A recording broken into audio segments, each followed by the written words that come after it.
अब देखिए, बहुत ध्यान से सुने, गंभीर विषय है, इधर उधर थोड़ी भी वृत्ति चली जाएगी तो लाभ से वंचित हो जाएंगे।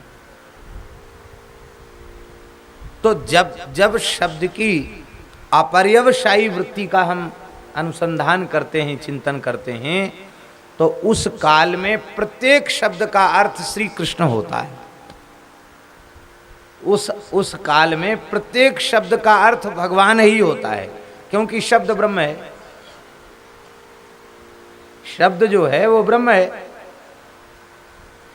और इस अर्थ में जब स्थिति हो जाएगी तब तो अवस्था ही दूसरी हो जाएगी। श्री चैतन्य महाप्रभु जी अपने विद्यार्थियों को पढ़ाने लगे, वो सब पोथी खोल के बैठे पढ़ने के लिए।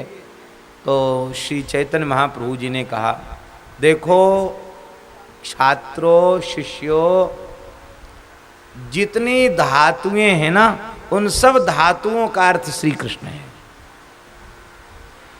और उन धातुओं से होने वाले जितने प्रत्यय हैं ना, उन सारे प्रत्ययों का अर्थ भी श्री कृष्ण है।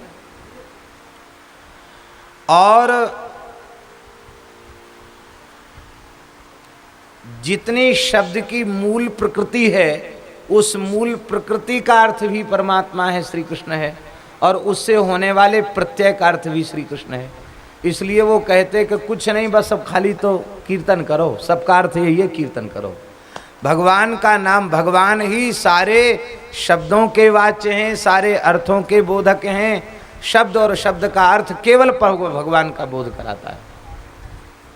ये तो हम लोगों ने शब्द को व्यवहार में घसीट लिया। शब्द का वाचक तो परमात्मा है। इसलिए हमारी बात सुनकर प्रेरणा मत लेना। ऐसी ऊंची अवस्था जिन संतों की हो जाती है तो लोग कहते हैं उनका तो गाली देना भी भजन है। गाली भजन नहीं होती, और गाली देने की शिक्षा भी नहीं लेनी चाहिए। पर ऐसे भी महापुरुष भय हैं जिनका गाली देना ही भजन हो जाता है।